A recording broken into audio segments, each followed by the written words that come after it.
From the CBS Bay Area studios, this is KPIX 5 News. Well, welcome back. It's just about 6:30. Good morning. I'm Devin Fehely. And I'm Melissa Kane. And new details of a man suspected of killing people in San Francisco and in Oakland. He's now in custody. The Sheriff's Department in Douglas County, Nevada, confirmed that within the past hour, they've arrested 43-year-old Stephon Jefferson. Investigators say the arrest happened last night after a high-speed pursuit over Kingsbury Grade into Carson Valley. Now, a sergeant was shot during the pursuit and is being treated for an injury not considered life-threatening. Oakland police say that Jefferson is wanted in connection with a shooting in a driveway on Market Street yesterday morning. Friends and family say that the victim in that case was a cousin of Jefferson's. He died at the scene. Only thing I heard was gunshots, and then I hit the floor. I heard about 5 or 6, and I hit the floor. The San Francisco homicide happened yesterday afternoon. A man was shot near Donner Avenue and Aurelius Walker Drive. Now, that victim died later at a hospital. Investigators say that Jefferson is a suspect in that homicide as well. A crash in Fremont leading to a tense standoff there. SWAT officers used a battering ram to push down a fence and shatter a glass door at the Mission Peak Lodge last night. It all started with an investigation into a stolen car.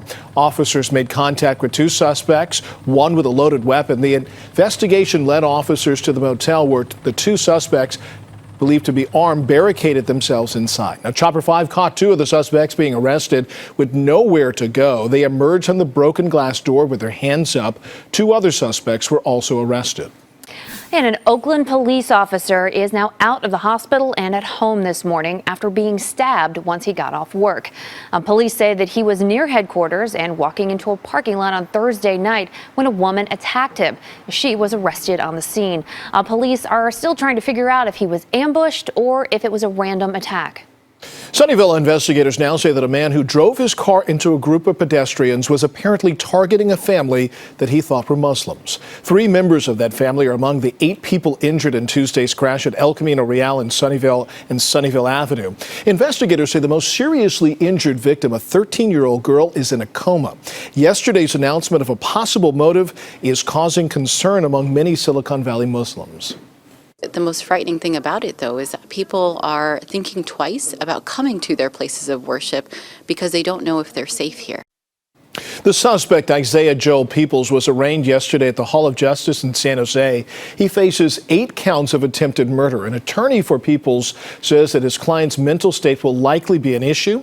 Some family members say that Peoples, an Army veteran, suffered from post-traumatic stress disorder. Sunnyvale Mayor Larry Klein released a statement that reads in part, "Our community stands unified against these senseless acts of violence motivated by hate, and we strongly condemn them." In nearby Santa Clara, the Muslim Community Association plans to do an active shooter drill at its mosque next week. And a big night last night for Bay Area sports fans. In downtown San Jose, the Sharks kicked off their Stanley Cup playoff series against the Colorado Avalanche with a win. And in Los Angeles, the Golden State Warriors advanced in the NBA playoffs by winning their first-round series against the Clippers. Larry David was among the celebrities in L.A. catching that game. The Clippers led by 10 points early on, but the Warriors still won, thanks in part to Kevin Durant's 50 points. The final score, 129-110, with Warriors winning the series 4-2. And in Stanley Cup playoffs, the Sharks won their 4th straight postseason game in San Jose last night in their second-round series against Colorado. Rising star Kevin LeBlanc showed some big moves. His goal broke a 2-2 tie, and then the Sharks rolled to a 5-2 victory. Now, Game 2 of the Sharks-Avalanche series will be in San Jose tomorrow at 4:30 p.m. And you can see more highlights of last night's games coming up in a few minutes in your morning sports report. An all-day Muni Meltdown made getting to the Giants game a little bit harder last night. Now, things are back up and running now after thousands of people got stuck waiting. Crews sent out more buses to keep things moving, but an operator shortage slowed things down yesterday. Muni says the meltdown was caused by a failure of an overhead wire in a downtown tunnel. The two are not related. We did put out a blog post and updates last night ourselves about operator availability, and we have been putting out information on social media by line so our riders know what their options are. It's terrible. If we had enough operators to fill the runs, we'd be able to have shuttles, a sufficient amount of shuttles to be able to get the residents to where they're going to. Now, for her part, San Francisco Mayor London Breed tweeted out saying that her city needs to invest in the system and that what happened is unacceptable. An alert for weekend BART riders, a track replacement project is set to impact weekend service in the East Bay. Beginning this weekend, there will be no BART service between the Concord and Pleasant Hill and Contra Costa Center stations on Saturdays and Sundays. Instead, free buses will take riders between those stations. Now, we have posted a full list of the closure dates on our website at KPIX.com.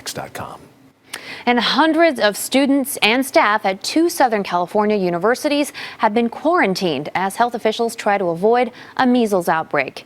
UCLA and California State University, Los Angeles, issued the order after 2 confirmed cases. More than 900 people from both schools have been quarantined or sent home this week.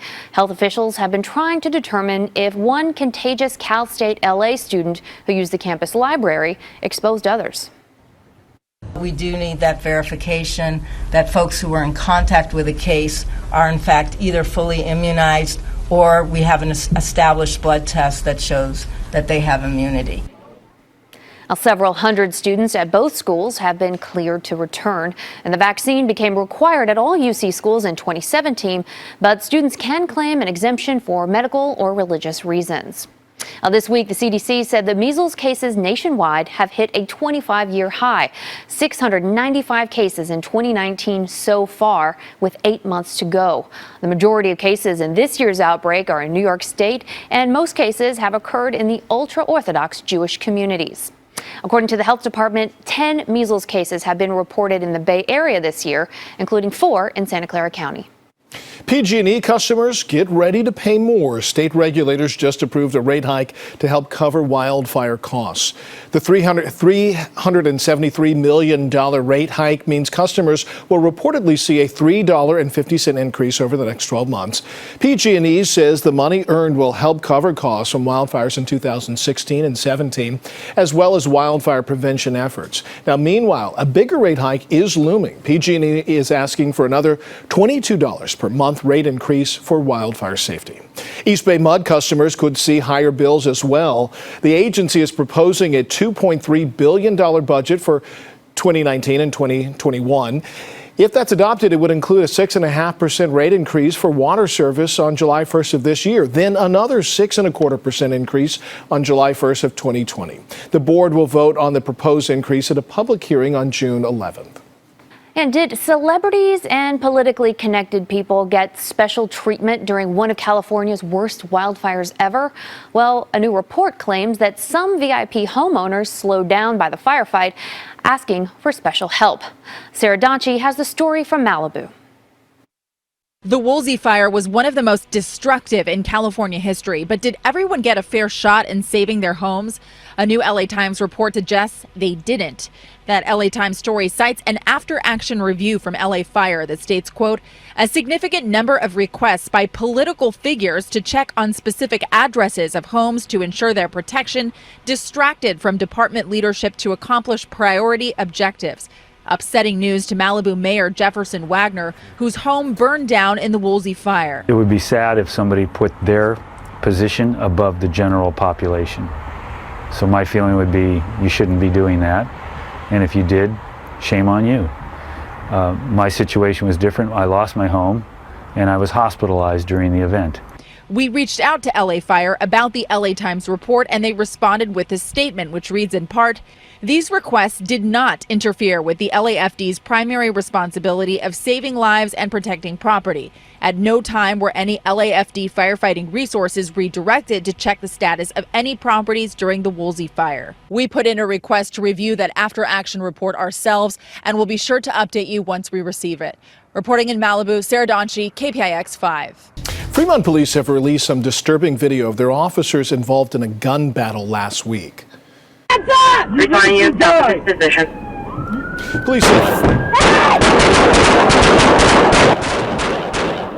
Police say that 30-year-old Michael Felch shot at a passing patrol car. The officer turned around and then shot him when he refused to surrender. Felch then crawled over and grabbed his gun, and 2 officers who had rushed to the scene then killed him. It's clear that Felch had a deadly vendetta towards police officers. No officer likes using deadly force. The men and women who go into policing do so because they're selfless and they want to be guardians and protectors of the community. Police say they released the video to comply with a new state law on transparency. And some Alameda County firefighters are being accused of taking racially charged photos. Now, those photos allegedly come out of Station 22 in San Lorenzo, and some are saying this Lunar New Year's card shows firefighters reinforcing Asian stereotypes, like incompetent driving, being too short to reach a ladder, and blowing up fireworks, all while wearing bamboo hats. They're picking on the Asian community. They also could be picking on the Hispanic community, African American community, and all other communities. So something got to be done. Fire Chief David Rocha released a statement that reads in part, "It is inconsistent with our values and the respect we demand our employees demonstrate toward the communities we serve. The matter is under investigation as a personnel matter." The statement went on to say there would be no further public comment. A jail near downtown Oakland, visible from 880, is about to close. The Glenn E. Dyer Detention Facility opened nearly four decades ago, but it's now shutting down with plans to transfer all of the inmates to the Santa Rita jail by June. The Alameda County Sheriff says the decision to close the jail follows an extensive budget review. And Golden Gate Transit may soon eliminate a couple of bus routes because of low ridership.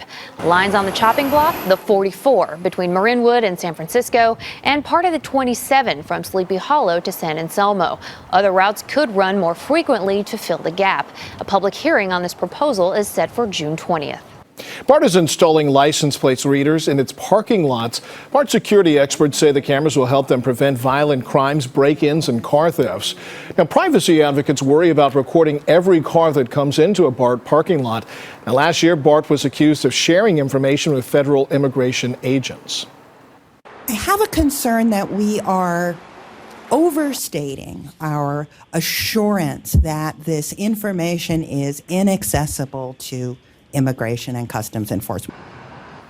BART says in most cases data will be stored for about 30 days and will not be shared with any agency conducting immigration enforcement. Uber is revealing new details ahead of its public debut.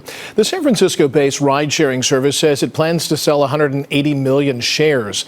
The opening stock price expected between $44 and $50 per share. The company is being valued at between $80.5 billion and $91 billion. That's lower than previous estimates. Uber also revealed that PayPal plans to buy $500 million in stock at the IPO price. Uber is set to go public in early May.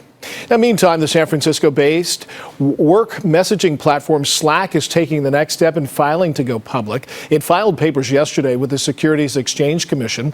Slack says it collected $400 million in revenue in 2018, but with a net loss of $138 million. Slack is pursuing a direct listing rather than an IPO. And Tesla's CEO has made a tentative deal with the U.S. Securities and Exchange Commission to settle a lawsuit over his controversial Twitter habits. Now, under the terms of the agreement, Musk will be required to seek legal counsel before posting any public statements, including tweets, regarding Tesla's finance and business operations. A judge still has to sign off on the agreement. Oakland police are pulling out all the stops to crack down on sideshows this weekend. It comes after a recent sideshow ended with a truck being torched. Police are boosting the number of officers dedicated to preventing sideshows. There are plans to monitor from the air and to issue citations, to make arrests and to tow vehicles. A wild Oakland sideshow was caught on camera on April 14th. What began with drivers doing donuts led to onlookers burning a truck and a bus. And a woman and her baby are recovering from minor injuries after getting clipped by a car in San Francisco. Chopper 5 got these images from the scene yesterday in a neighborhood known as Clarendon Heights. And we got a closer look at the damage there. Police say that the woman was walking on the sidewalk, pushing her baby in a stroller when two cars got into an accident nearby before she was hit. I hit the front side of the stroller, took the stroller with me. I jumped out the passenger door because that's the side where the baby was. Saw the baby lying on the ground, picked her up, made sure the limbs were okay, carried the baby over to the mother, and we all called 911. And the woman and the baby were taken to a hospital with injuries that are not considered life-threatening. And 4 baby prairie dogs have just emerged from their burrows at the San Francisco Zoo. Oh, they're amazing. And zoo officials say it is your job to name them. The zoo is holding a contest for people to submit their best spring-themed names on their website. The prize up for grabs is a free annual family membership or a free membership renewal. The San Francisco Zoo is also showing off Harrelson the Wolverine. You can see him having a blast in the bath and certainly overjoyed to play in the bubbles. He gleefully makes a digging motion, almost as if he thought those bubbles were piles of snow. Going to get a little bit cooler each day over the next 6 days, in fact, and that'll be nice considering how warm it was this past week. This weekend, we're going to get closer to average. It'll be warmer today than tomorrow. You can see that in the 7-day forecast. Everybody will cool down another 3 or 4 degrees or so from where we are today. That'll be your Sunday, and then that's a trend that takes us into the rest of next week. If you don't have outdoor plans yet for today, make them, because it's going to be a nice day to be outside. Thank you. All right, it is time for us to call it a morning. Thank you for watching KPIX 5 News this morning.